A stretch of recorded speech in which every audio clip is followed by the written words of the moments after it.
Hello everyone. So our next point is relationship development strategies.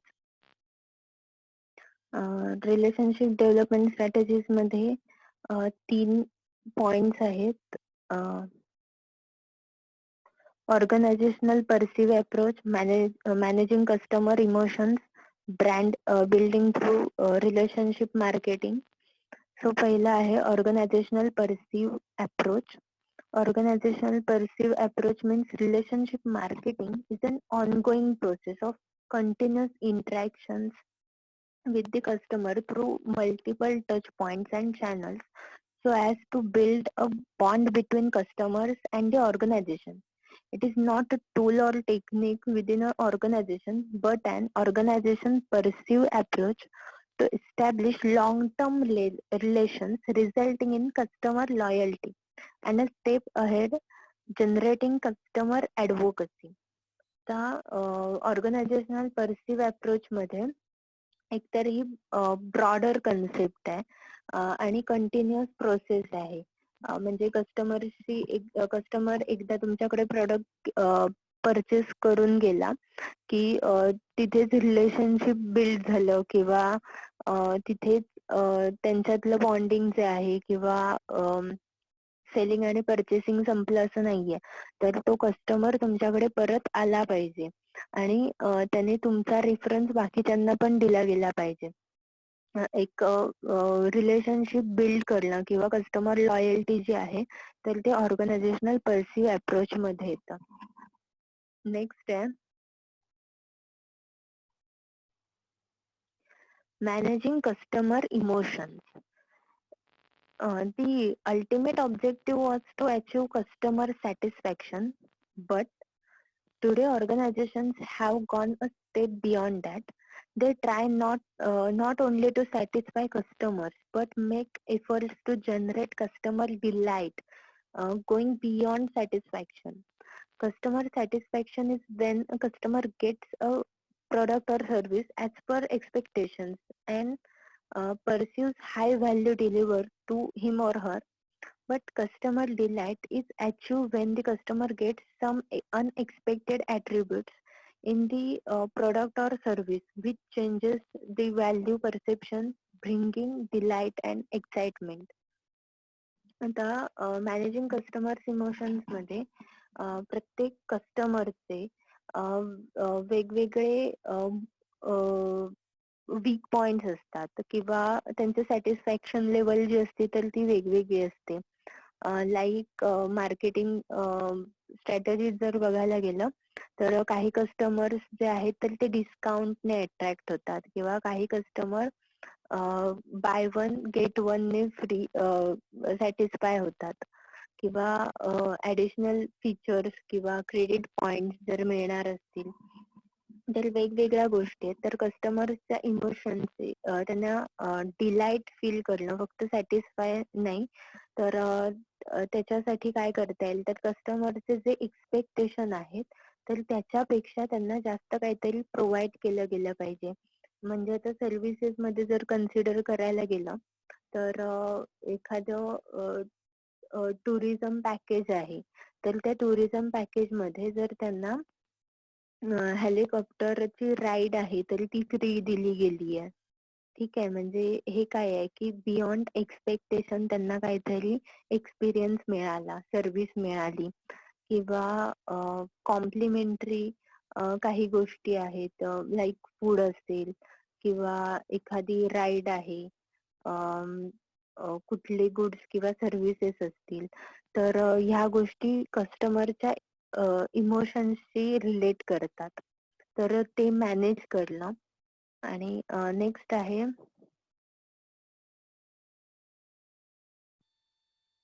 Brand building through relationship marketing. आता brand building is an integral aspect of business development. It not only increases the voice and customer awareness of a brand, but it also gives it an identity and worth. It includes enhancing a brand's equity directly through advertising campaigns and indirectly through promotions such as event sponsorship. आता brand building एकतर आपण CCPR मध्ये image, corporate image, corporate identity ह्या गोष्टी बघितल्या. तर कसं brand किंवा ब्रँड बिल्डिंगच्या रिलेटेड आहे की ब्रँड बिल्ड कसा होतो, तर एकतर कस्टमरची लॉयल्टी, त्यांचं ब्रँड बद्दल असलेलं किंवा त्या गुड्स बद्दल असलेलं परसेप्शन, त्या कंपनी बद्दल असलेलं परसेप्शन. आता फक्त मार्केटिंग थ्रू ब्रँड बिल्ड करता येत नाही, तर कस्टमरला त्या लेवलचं सॅटिस्फॅक्शन आणि सर्व्हिस प्रोव्हाइड करावी लागते.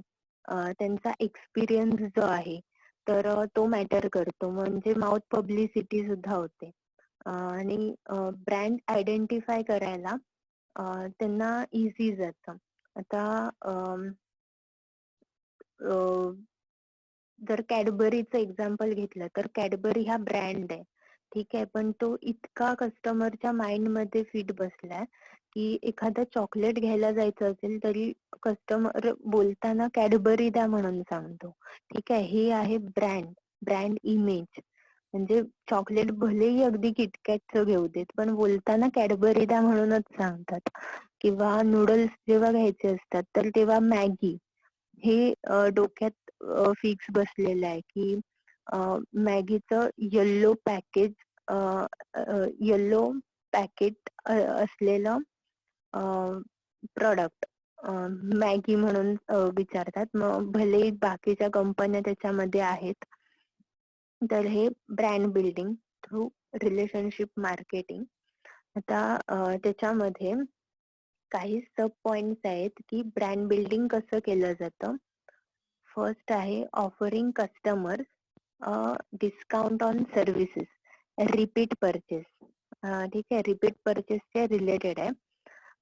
तर ह्याच्यामध्ये everyone loves a good deal, therefore when customers return, it is a good idea to reward them for coming back. This does not have to be huge discount. It can just be a percentage of their bill. आता ह्याच्यात जर consider करायचं झालं तर जेव्हा customer तुमच्याकडे पुन्हा पुन्हा परचेस करायला येतो, तर आता ऑनलाईन साईट्सचं कन्सिडर करायला गेलात तर तुम्हाला जास्त डिस्काउंट ऑफर्स मिळायला लागतात. मिड लाईफ जिथे तुम्हाला मेडिसिन्स अवेलेबल होतात, ऑनलाईन डिलिव्हरी मिळते मेडिसिन्सची.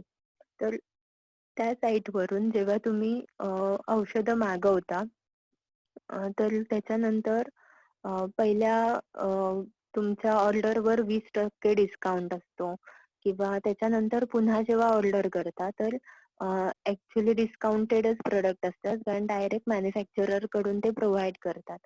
तर त्याच्यावर पुन्हा तुम्ही जितके वेळा मागवत जाल तितके वेळा त्यांचे डिस्काउंट असतात किंवा लिमिटेड आवर्स असतात की त्याच्यामध्ये त्यांच्या कस्टमरसाठी ते ऑफर ठेवतात. तर हे झालं offering customers a discount on services. Next आहे giving rewards for references. Giving the current customer rewards for referring other customers is yet another way to show the current customers that the firm appreciates their efforts. It also helps build up your customer database quickly. आता giving reward for references मध्ये तुम्हाला links येतात किंवा तुम्हाला काही offers किंवा codes येतात. साधारण कन्सिडर करायला गेलं तर गुगल पे यूज करण्यासाठी रिवॉर्ड दिले जातात. म्हणजे जर मी समजा गुगल पे यूज करते तर मी जर ते तुमच्यापैकी 10 जणांना शेअर केलं की तुम्ही गुगल पे यूज करा आणि माझा रेफरन्स कोड जो आहे तर तो यूज करायला सांगितला, तर त्यांना काहीतरी 10 रुपये त्यांच्या अकाउंट मध्ये जमा होतील की ते रेफरन्सने येत आहेत म्हणून, आणि माझ्या अकाउंट मध्ये 50 रुपये जमा होतील की माझ्या रेफरन्समुळे ते गुगल पे ला जॉईन झाले. हा झाला रिवॉर्ड फॉर रेफरन्सेस. नेक्स्ट आहे offering updates. firm can use social media like Facebook or Twitter extensively to post updates about its business. This will make customers feel like they know the firm and are familiar with it. आता social media हा इतका important झालाय की त्याच्यावर प्रत्येक updated news येते किंवा updated events असतात. आता लोक लिटरली ऍडिक्ट झाली आहेत सोशल मीडियावर. तर त्याच्यावर कंपनीच्या बद्दल म्हणजे आता जसं कॅडबरी किंवा मॅगीचं एक्झाम्पल आपण बघितलं तर त्यांनी जर नवीन लॉन्च केलेलं प्रोडक्ट असेल किंवा त्याच्यात काही चेंजेस केले असतील, प्राइजेस कमी केल्या आहेत किंवा डिस्काउंट्स दिलेत, तर ह्या गोष्टी त्यांना सोशल मीडिया थ्रू कळतात आणि त्याच्यामुळे त्या बिझनेसशी किंवा त्या ब्रँडशी असलेलं त्यांचं बॉन्डिंग जे आहे तर ते खूप चांगलं राहतं. फॉर एक्झाम्पल ऑनलाईन साईट्स ज्या आहेत तर त्यांच्यामुळे ते खूप अपडेटेड असतात. म्हणजे मिंत्रा असेल, अमेझॉन असेल, फ्लिपकार्ट असेल, कारण त्यांच्याकडे जेव्हा डिस्काउंट अवेलेबल असतात तेव्हा लगेच तुमच्याकडे असलेल्या ऍपवर नोटिफिकेशन येतं. ठीक आहे, म्हणजे ही झाली अपडेटेड इन्फॉर्मेशन. नेक्स्ट आहे caring about customers. Brand relationship program is newly developed holistic approach to retain customers and create brand loyalty. It stands for all activities linked with relations exchange and transactional exchanges. It helps to establish, maintain and develop the relationship between a brand and its consumers.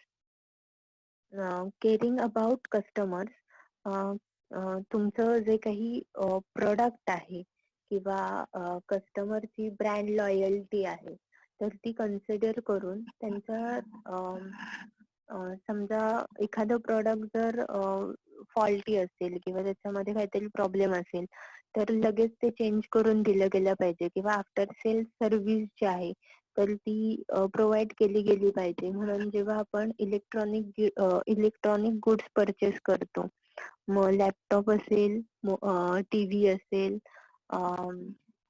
Refrigerator असेल, तर त्याच्यावर warranty period असतो की त्या specific period मध्ये जर काही problem झाला तर त्या कस्टमरला सर्व्हिस जी आहे तर ती प्रोव्हाइड केली जाते company through free of cost.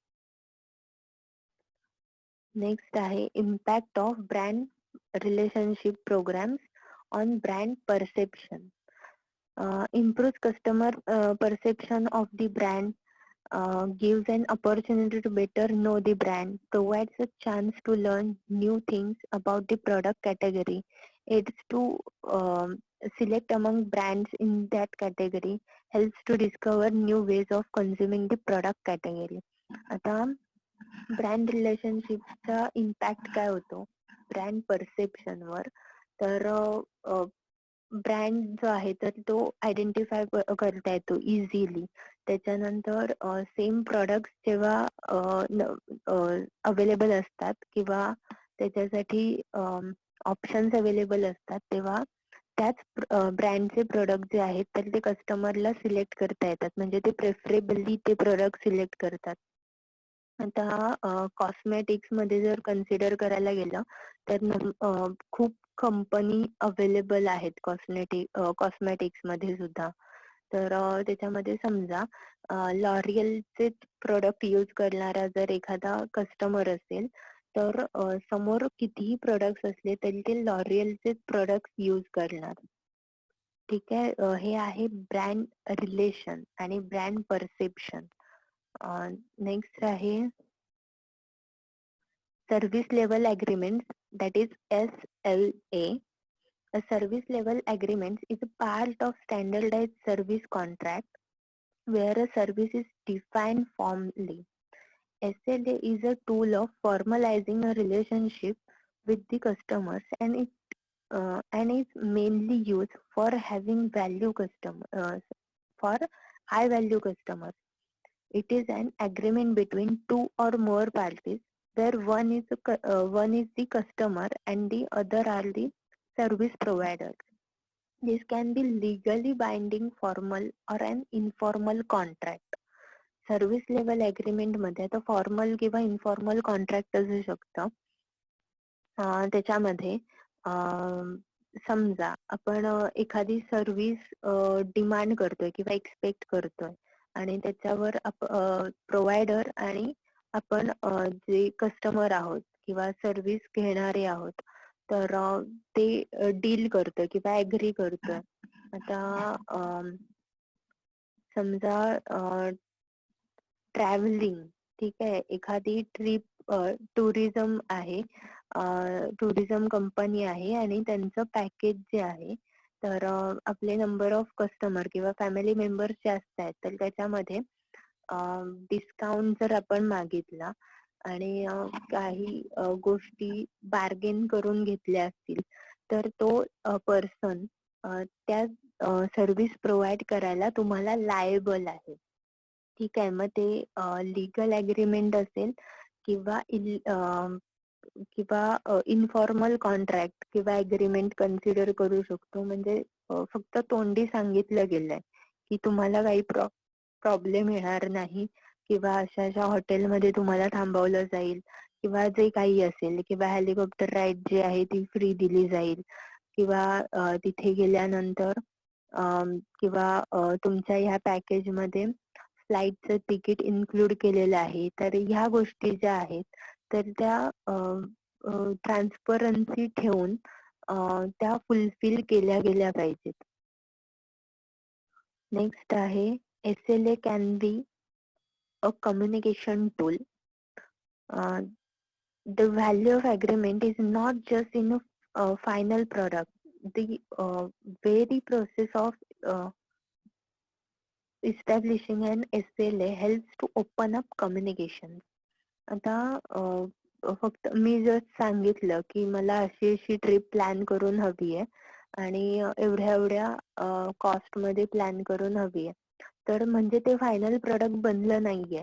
त्याच्यामध्ये नंबर ऑफ टर्म्स आहेत, कंडिशन्स आहेत, प्रॉब्लेम्स आहेत किंवा त्यांचं काहीतरी गोष्टी असतील की कॉस्ट जास्त लागत असेल किंवा काय, तर ह्या सगळ्या गोष्टी इन्क्लूड केलेल्या असतात. तर त्याच्यामध्ये कम्युनिकेशन, कंटिन्युअस कम्युनिकेशन राहणार आहे की कदाचित मला माझी कॉस्ट वाढवावी लागेल की मी सांगितलेल्या गोष्टी त्याच्यामध्ये मॅनेज होत नसतील तर, किंवा मी सांगितलेली एखादी प्लेस जी आहे ती कॅन्सल करून माझ्या बजेटमध्ये मला ती ट्रिप प्लॅन करता येईल.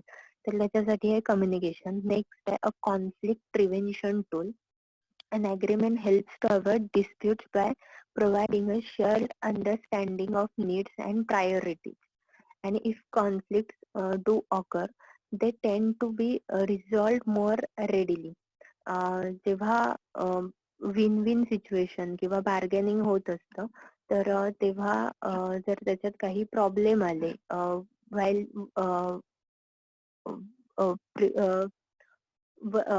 व्हाईल प्रोसेसिंग, तर त्याच्यामध्ये कम्युनिकेट केलं गेलं पाहिजे की जेणेकरून डिस्प्यूट होणार नाहीत किंवा आधीच prior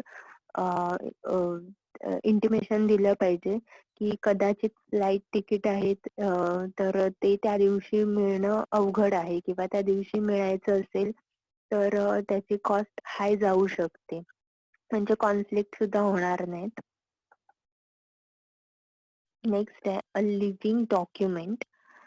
This is one of its most important benefit. The agreement is not a dead end document that can be forgotten about. आता अग्रीमेंट जे आहे तर ते काय डेड एंड डॉक्युमेंट असणार नाहीये. म्हणजे अगदी तुम्ही सांगितलं होतं मग ते तसंच व्हायला पाहिजे किंवा अशा अशा गोष्टी आहेत. तर फॉर एक्झाम्पल फ्लाईटचे तिकीट्स वगैरे सगळे बुक झाले असतील पण एन्व्हायरमेंटल कंडिशनमुळे किंवा काही टेक्निकल प्रॉब्लेम्समुळे डिले झाला फ्लाईटला किंवा फ्लाईट कॅन्सल झाल्या असतील तर ती ट्रिप प्लॅन करणारे जे आहेत तर ते काय करणार आहेत, तुम्हाला दुसरा ऑप्शन जो आहे तर तो प्रोव्हाइड करणार आहेत किंवा तुमच्या ट्रिप शेड्यूल मध्ये चेंजेस होऊ शकतात. नेक्स्ट आहे an objective basis for measuring service effectiveness. त्याच्यामध्ये की components for an effectiveness SLA. आता SLA कसं मेजर करणार, तर फर्स्ट आहे SLA helps the service provider to maintain long-term relationship with its customer by establishing reasonable goals and objectives and predefined measures of performance. First one is accountability. This implies an SLA should clearly define the responsibilities of a customer and a service provider. A service provider should ensure um, whether the delivered service is effectively used by customer. The service provider should also ensure that the service is delivered on time. आता service provider जो आहे तर तो पण bounded आहे की कस्टमरला त्यांनी दिलेलं जे प्रॉडक्ट आहे किंवा जी सर्व्हिस आहे तर त्याचं युटिलायझेशन प्रॉपरली होतंय का, किंवा त्याची डिलिव्हरी जी आहे तर ती वेळेत झाली आहे का. तर आता गुड्सच्या रिलेटेड जर असेल तर जेव्हा आपण एखादी ऑनलाईन साईट वरून परचेस करतो तर त्यावेळेला आपल्याला सतत नोटिफिकेशन येत असतात की तुमचं पॅकेज जे आहे तर ते डिस्पॅच झालंय. मग ते आता कुठल्या एरियामध्ये आहे किंवा ते तुमच्या घरी येणार आहे, तर हे सगळे नोटिफिकेशन तुम्हाला येत असतात. नेक्स्ट आहे performance level. This mention the ways how the requirements of agreement would be fulfilled. आता अग्रीमेंट म्हणजे जे काही प्रॉमिसेस केले जात आहेत किंवा ऍडव्हर्टाइजमेंट मध्ये दाखवलं जाते 30 मिनिट्स डिलिव्हरी, मग 30 मिनिट्स मध्ये डिलिव्हर होतोय का खरंच प्रोडक्ट, तर ते आहे परफॉर्मन्स लेवल. नेक्स्ट आहे remuneration. This refers to compensation provide by service provider to the customer in case of required level of service performance is not met. जर आता 30 मिनिट्स डिलिव्हरी हे जर प्रॉमिस आहे आणि जर ती प्रॉमिस कम्प्लीट नाही झालं तर पिझ्झा फ्री, ठीक आहे. तर हा त्यांचा मार्केटिंग स्ट्रॅटेजी होती आणि तसंच ते रेम्युनरेट करत होते की 30 मिनिट्स पेक्षा जास्त वेळ झाला असेल तर पिझ्झा फ्री मिळत होता लोकांना. नेक्स्ट आहे eliminate of SLA. First, overall objectives. The SLA should set all overall objectives for services to be provided. Overall objective आहेत तर ते सेट केले पाहिजेत की सर्व्हिस मध्ये एक्झॅक्टली काय प्रोव्हाइड केलं गेलं पाहिजे आणि त्याच्यातला परफॉर्मन्स असेल किंवा कॉस्ट आहे तर ती इम्प्रूव्ह केली गेली पाहिजे, टेक्नॉलॉजी अपग्रेड केल्या गेल्या पाहिजेत. Next आहे description of the services. The SLA should include a detailed description of the services. Each individual service should be defined. That there is a description of what the service is, where it is to be provided, and to whom uh, it is to be provided, and when it is required. आता service description मध्ये सुद्धा जर एखाद्या restaurant मध्ये आपण गेलो असू आणि समजा आपण 3-4 पर्सन एकत्र आहोत, तर जो पर्सन जी ऑर्डर देतोय ती ऑर्डर त्या पर्सनच्या समोर आली पाहिजे. तर हे काम जो आहे तर तो कोण करतो, वेटर करतो. जर ऑर्डर चेंज झाल्या म्हणजे समजा माझी ऑर्डर आहे तर ती माझ्या बाजूच्या पर्सनला दिली गेली आहे, तर तेव्हा ती सर्व्हिस फेल गेली. कारण ज्या पर्सननी जी सर्व्हिस जे प्रोडक्ट ऑर्डर केलंय, जे फूड ऑर्डर केलंय ते त्यालाच मिळायला पाहिजे. किंवा आपण जेव्हा ऑर्डर देत असतो तर तेव्हा सांगितलं जातं, जर वेळ लागणार असेल तर सांगितलं जातं, रेकमेंड केलं जातं. कदाचित एखादा प्रोडक्ट जर नवीन असेल, फूड आयटम नवीन असेल तर त्याच्यामध्ये काय काय इन्ग्रेडियंट्स आहेत किंवा त्याची मेथड कशी आहे ती सुद्धा एक्सप्लेन केली जाते कधी कधी. नेक्स्ट आहे performance standard. The customer should state the expected standard of performance. This will vary depending on the service. Often a customer will want performance standards at the highest level. In practice, of standard might provide to be um, impossible, unnecessary, or very expensive to achieve.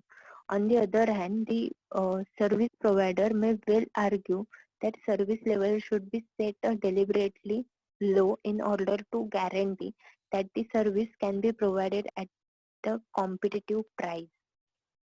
आता performance standard जे आहेत तर आता customers जे आहेत तर ते compare पण करू शकतात दोन सर्व्हिसेस मध्ये, दोन हॉटेल्स मध्ये.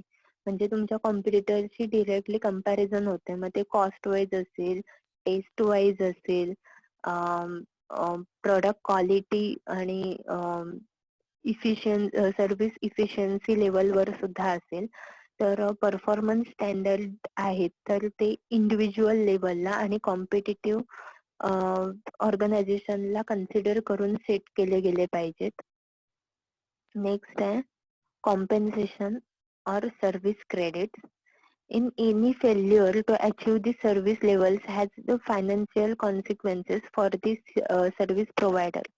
This is most often achieved through the inclusion of service credit regime. ह्याच्यामध्ये फॉर एक्झाम्पल हॉटेल्सच किंवा रेस्टॉरंटच एक्झाम्पल कन्सिडर करूया की एखादा फूड आयटम मागितला असेल आणि त्याच्यात समजा तो सर्व करताना सांडला किंवा त्याच्यामध्ये काहीतरी कचरा सापडला, तर अशा वेळी तो फूड आयटम चेंज करून दिला जातो किंवा ती फुल डिश जी आहे तर ती तुम्हाला पुन्हा बनवून आणून दिली जाते. ठीक आहे, म्हणजे कॉम्पेन्सेट करतात ते किंवा त्या फूड आयटमचं जे बिल आहे तर ते तुमच्या टोटल बिल मध्ये येत नाही. तर हे झालं कॉम्पेन्सेशन और सर्व्हिस क्रेडिट. त्याच्यानंतर क्रिटिकल फेल्युअर. क्रिटिकल फेल्युअर पण काइंड ऑफ सेम आहे, पण क्रिटिकल फेल्युअर जे आहे तर त्याच्यामध्ये बेनिफिट मिळतो की तुम्हाला सर्व्हिस प्रोव्हायडर जो आहे तर तो कॉम्पेन्सेट तरी करतो किंवा नेक्स्ट टाइम जेव्हा याल तर तेव्हा सुद्धा काही गोष्टी आहेत म्हणजे आता नेक्स्ट टाइम सुद्धा आलात तर तुम्हाला 20% डिस्काउंट फूड तुमचं जे काही बिल होईल त्याच्यावर.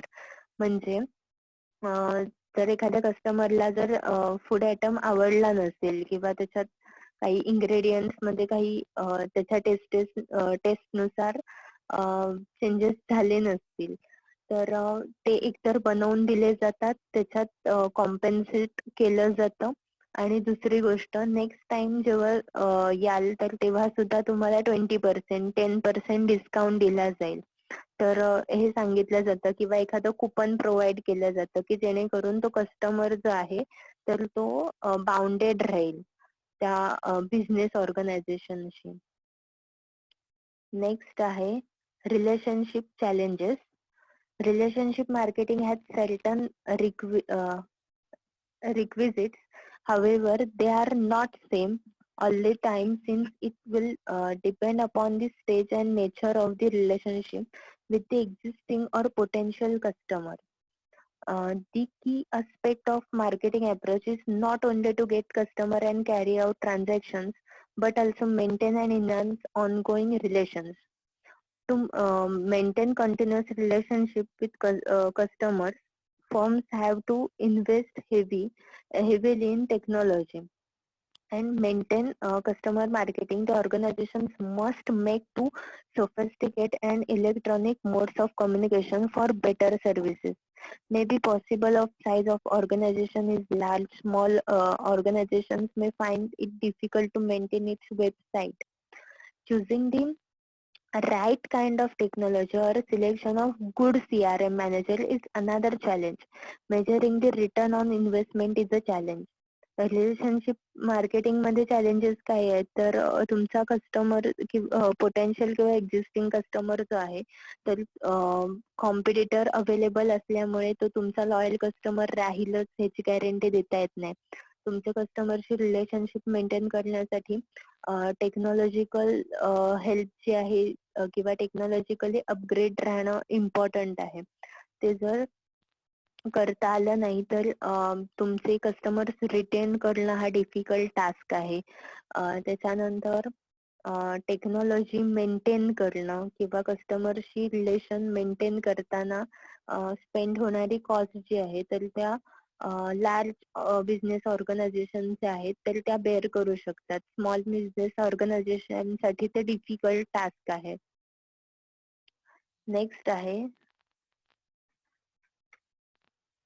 Relationship marketing in consumer segment versus service segment. Consumer segment and relationship marketing.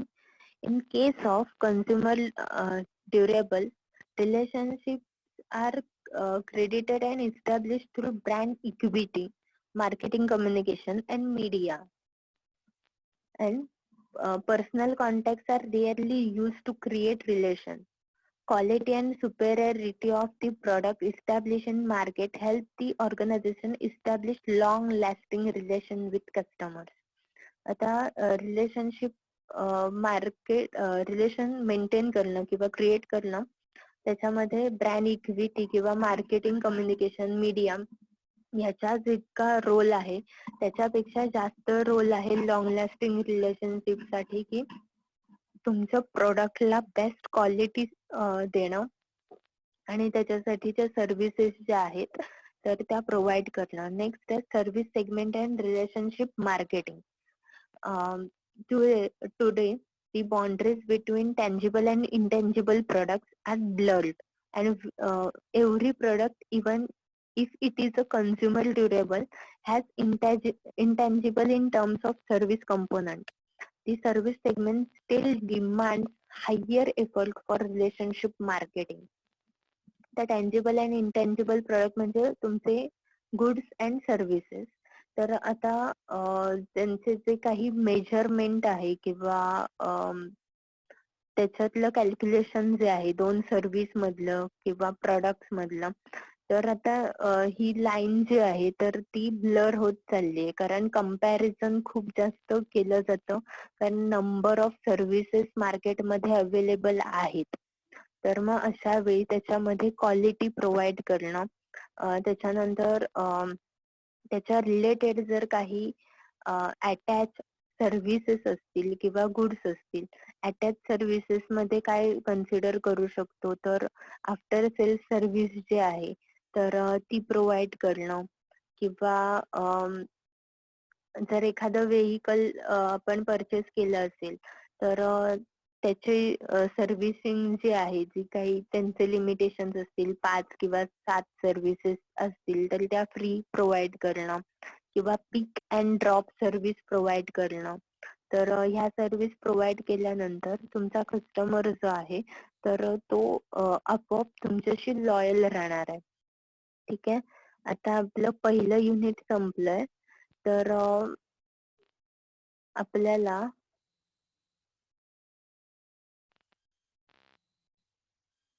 Assignment आहे तर ती कंप्लीट करायची आहे. जशी काल असाइनमेंट दिली होती त्याची CRM ची असाइनमेंट 5 क्वेश्चन आहेत.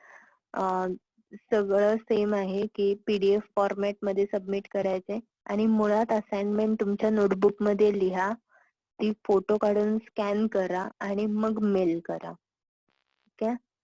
थँक्यू.